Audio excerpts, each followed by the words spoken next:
Thanks, Jonathan. I'll start with the report, which was made available beforehand. And I'll start with congratulating you as chair to your election as a fellow to the Academy of Medical Sciences, which is mentioned in the report. And it's a great recognition of your contributions, Jonathan. And the report is full of great recognitions of contributions, because we had lots of celebrations and recognitions in national and local awards. Of course, many of our colleagues were listed on the honors list. And I have to apologize, we forgot to include one person on that list, and that's Derek Crook, who also was extremely active with us and still is during the pandemic on setting up all sorts of test validation initiatives, and has been crucial in supporting us with the staff testing program. So I apologize for not including Derek on the list, but the list is so long that I'm not gonna list them all. It's in the report. It is pretty impressive. And I think it's a great testimony to the talent we have here in Oxford and the contributions we've made in fighting the virus during the pandemic. I want to highlight one update, which is the grant to the university, which is a contribution that the Trust has made to the research environment in Oxford. Needless to say that the investment in the past has really yielded lots of benefits to patients and staff during the pandemic, and building on that momentum of great innovation in Oxford, and especially preparing the next round of BRC funding, the Biomedical Research Centre funding. We decided to invest in 3 key assets that will help us in the future. One is biomanufacturing, which was essential for the COVID vaccine, but also will be essential for other advanced therapeutics. We're investing in, together with the university, in a clinical research facility. And again, during the COVID pandemic, we had to literally set up pop-up clinics to do clinical trials for the COVID vaccine. And we're also investing in the Acute Vascular Imaging Center, with a unique new scanner that will be very close to the A&E department at the John Radcliffe. And these investments are not only important for the research, they're also important for patients, because we are a trust that likes to get every patient enrolled in a clinical trial.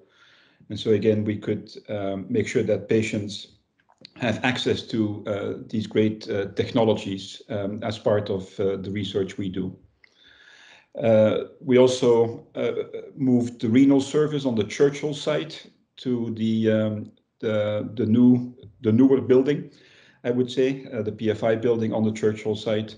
This was a long project to make happen, because it was pretty complex, especially because this service uses a lot of water for dialysis. So the engineering works to make this happen were pretty complex, and we're very proud that they're now in a much better environment. Both staff and patients can operate in a much better environment. I also want to highlight the support we give to staff. The pandemic is not over yet. I'll come back to that. It is extremely tough on staff, because we see these waves coming and going. And we have a dedicated service now with the support of the psychological medicine, which is really needed to provide the ongoing support to all of our staff members. We'll talk a bit later about the BAME network, but in the report, the LGBT network is also highlighted. We have a couple of very active networks, and we're very proud of that, to make sure that everyone feels included in what we do in the Trust. And we had some great sort of celebrations with the LGBT network, which are mentioned. That sort of, and then you'll see lots of other updates on the breakthrough research we're doing. It's a long list. I'm not gonna repeat that all, but you can read it in the report. So I'll maybe pause there, Jonathan, and see if there's any questions before I get on the sort of more recent updates on where we are with respect to COVID. Thank you, Bruno. Are there any comments or questions on the paper that was circulated in Bruno's report? As we'll come back to anything that's happened since then. Bruno, I think that's taken as read, and I'm sure that those particularly the good news stories get cascaded down through staff briefings and the like, and it's really good to dwell on those. But you mentioned that the pandemic's not over and it's still challenging, and I'm sure colleagues would welcome a brief update on where we are at the moment. Yeah, thanks, Jonathan. We had a few weeks in May where we were COVID-free in the hospital, which was a great relief. And since then, we've seen infections rise in the community, and Oxford is actually one of the in the top 10 nationwide in terms of infection rates. So that is not so good news, but it's probably known by people because it's in the media around us. That does translate into admissions to the hospital, much less so than we had during the second wave. So the vaccination campaign is having an impact. What we see is that people that are double vaccinated have a significantly reduced risk of getting COVID, and especially of getting severe COVID that may need an admission to the hospital. But I have to emphasize that it does not eliminate fully that risk, because when we look at people that are being admitted to the hospital, we do have unfortunately patients that have been vaccinated with 2 doses and are still admitted to the hospital. And we also have staff members that have been fully vaccinated, which are off sick because of a COVID infection. I can say, I mean, that's the reassuring thing. It's a lot fewer people than during the second wave, given that we're probably now, in terms of infection rates in the community, close to the rates that we saw during the second wave, and it still may be increasing over the next weeks.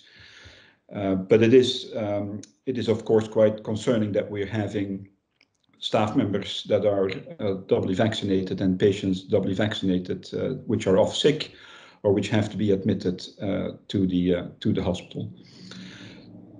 In the context of that, Jonathan, we are proposing to keep all of the measures as they are, and we'll communicate that to staff today and tomorrow in light of the announcements earlier this week by the government. We're not, as a trust, not going to change any of the measures that we have in place for staff, patients, or visitors. And that is going to be the same with the other providers in the BOP ICS. So we're keeping the current measures because we want to keep staff and patients safe. And as you know, we're taking care of some of the most vulnerable people in society. So we're keeping the measures as they are. I think that's a sort of an update in a nutshell, Jonathan.